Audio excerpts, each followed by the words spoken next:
1 plus 1 equals 2, 4 times 2 equals 8, and 8 divided by 8 equals 1.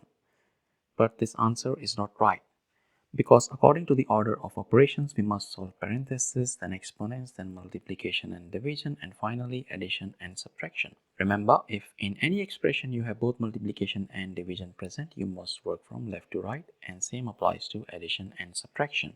Now let's rewind and solve this problem the right way. If you notice, in this expression we have division operator present, we have addition operator present, and we also have parentheses present. According to the rules, parentheses have highest priority. So let's solve what we have inside parentheses. We have 1 plus 1, that gives us 2. Our expression becomes 8 divided by 4 times 2. Now we have division and multiplication operators present in this expression, and multiplication have division have equal priority, but we must work from left to right. So we have to solve division first. 8 divided by 4 gives us 2, and 2 times 2 gives us 4, which is the final and correct answer to this problem.